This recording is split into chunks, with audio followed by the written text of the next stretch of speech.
The second musician is Ustad Bismillah Khan. Now, when I utter the name Ustad Bismillah Khan, I really feel very proud. It is because I had the opportunity to meet this great musician personally. I was a member of Speak Meke, it's a society for the promotion of Indian classical music amongst youth. And Ustad Ji came to Dibrugarh and way back in the 90s, and he had a performance in the Don Bosco Auditorium. And he was such a lively person despite his age, about 75 plus, nearly 80. He was full of energy and life, and the way he mesmerized the entire audience with his performance was really amazing. And he was accompanied by his son who was a tableist.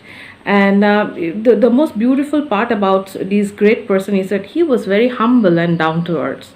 But there was an incident that happened I like to share with you all. He met with an accident while he completed his performance. He was returning back to his hotel, and there around the turning, suddenly there was a dash of two cars, and then luckily nothing happened, but that was something that we remembered. So I really feel proud about it. Now, Ustad Bismillah Khan is not only to be, talked about as being a musician alone, but this man had gone beyond music. How? He was a Mohammedan who played the Sahnai even in the Hindu temples. So you can imagine the feelings, the mentality of those times when the people accepted. There was no discrimination at all. There was no feeling of differences. The history of the Sahnai is also an interesting one.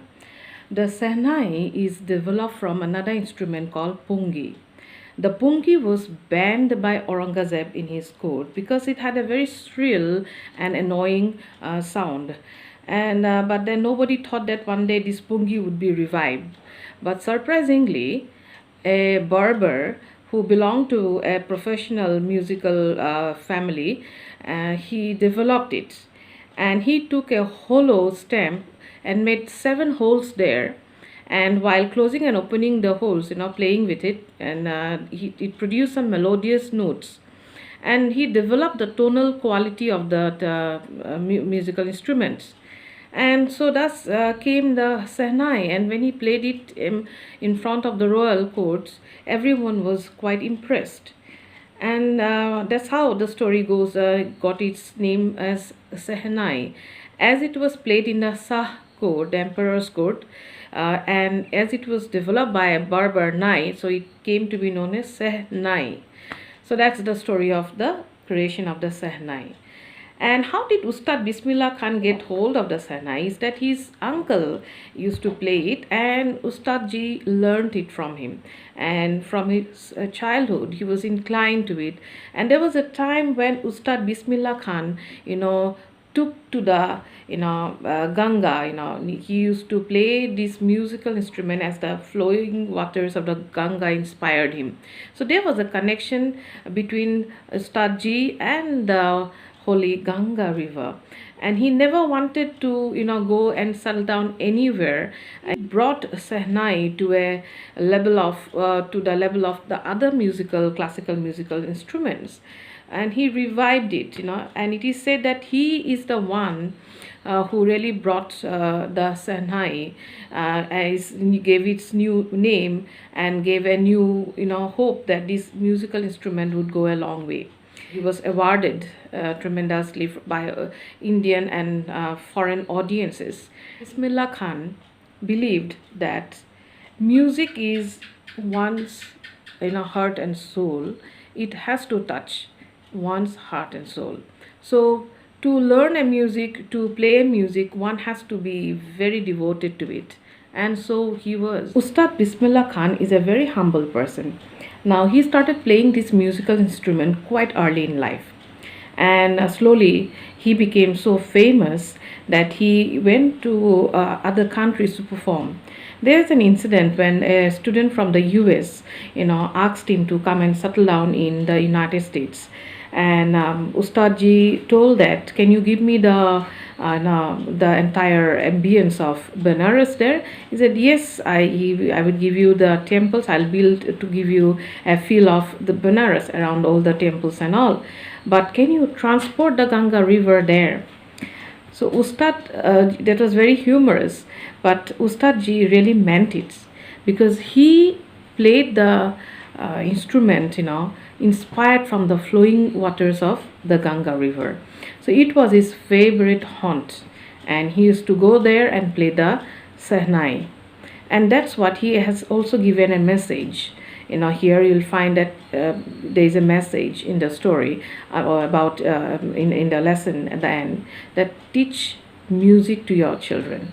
It is important, and music can really bring a difference in one's life, no doubt. So Ustadji's life and his career as a Sehnai player has so many incidents, so many stories. He did not play in any in movies, no doubt, but yeah, he did play in certain movies, but then he was not interested, because he did not like the artificiality of the commercial movies. Next, he also played the Sehnai in the radio. There was a regular item of early morning when the Sehnai was played in the radio. It was so beautiful. We grew up listening to it, and many people must have done it. So this story is talking about it's not a story exactly. It's the life of two musicians. The entire lesson is dealing with these two great musicians. It's up to us how we take and learn and the lesson. I believe in learning a lesson by knowing about the story, knowing about what we are talking about in a lesson before you write any question answers. So you can always go back to the lesson, read everything, get to know about the year, when Bismillah Khan, when he played the Sehnai at the Independence Day, the first Independence Day, when India got independence from the British rule in 1947. He was the first person to play the Sehnai from the Red Fort. It was a prestigious moment for him and for the entire country. So with these, I want to leave you all with the class. Read your lesson thoroughly, and I'll come back to your class again and talk more about other great musicians when we meet. So goodbye and have a great day. An instrument called the Shehnai and a maestro by the name of Bismillah Khan. A redoubtable combination that has stood the test of time.